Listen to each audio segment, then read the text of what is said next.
Hi friends, இன்றைக்கி நம்ம என்ன பார்க்க போகிறோம்னு பார்த்தீங்கன்னா, ஒரு சில்வரில் இருக்கக்கூடிய ஒரு அருவா. இது வந்து ஃபுல் அண்ட் ஃபுல் சில்வர் தான். இது வந்து சின்னதாக இருக்கும். ஆனால் ஒரு தேங்காய் வெட்டுற அளவுக்கு தான், உடைக்கிற அளவுக்கு தான் இது வந்து பதம் இருக்கும். இது ரொம்ப கத்தி பதத்துக்கெல்லாம் இருக்காது. இது வந்து வீட்டுக்கிட்ட பாத்திரம்லாம் விற்றுட்டு வருவாங்க, அவங்க கொண்டு வந்திருந்தாங்க. அவங்க சொன்னாங்க, இது லேடிஸ்லாம் வந்து ரொம்ப அருவா வச்சு வெயிட்டாக இருக்குது, உடைக்க முடியலன்னு கேட்குறனால இந்த மாதிரி மாடல் வந்திருக்குமா அப்படின்னாரு. சரிண்ணே, எனக்கு ஒன்று உடச்சி காட்டுங்க அப்படின்னு. அவங்க நீங்களே உடச்சி பாருங்கன்னாங்க. சரின்ட்டு ஒரு தேங்காயை எடுத்து நாங்களே வாங்கும்போது உடச்சி பார்த்தோம். டக்குன்னு 2 அடியிலே ஈஸியாக ஹேண்டில் பண்ணுற மாதிரி இருந்துச்சு. சரின்ட்டு டக்குன்னு இதை வாங்கிட்டோம். இது வந்து பார்த்திங்கன்னா ப்ரைஸ் வந்து வெறும் 100 ரூபா தான். வீட்டில் யூஸ் பண்ணுற அருவா பார்த்திங்கன்னா, அந்த அருவா வந்து ரொம்ப வெயிட்டாக இருக்கும்.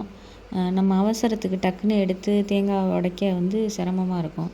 இது வந்து ரொம்ப சின்னதாகவும் இருக்குது, பார்க்க கம்ஃபர்டபுளாகவும் இருக்குது. இந்த அருவா பார்த்திங்கன்னா, பூஜைக்கு தேங்காய் உடைக்கக்குள்ள கூட நம்ம இந்த சின்ன அருவாயை வந்து நம்ம பூஜை ரூம்லேயே கூட நம்ம வச்சுக்கலாம்.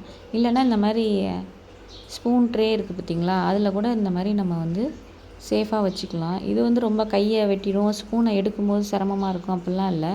இது தேங்காயை உடைக்கிற அளவுக்கு தான் இருக்கும். தேங்காயை கீறி நம்ம பீஸ் போடலாம், அந்த அளவுக்கு தான் இருக்கும் பதம். இது வந்து ரொம்ப சேஃப் தான். ஆன்லைனில் பார்த்திங்கன்னா 180க்கு மேலே தான் சொல்கிறாங்க. கடையிலையும் அந்த ரேட்டு தான் வருது, விசாரிச்சுருக்கேன். உங்களுக்கு வேணும்னா கமெண்ட் பண்ணுங்கள், உங்களுக்கு பர்ச்சேஸ் பண்ணி தரேன்.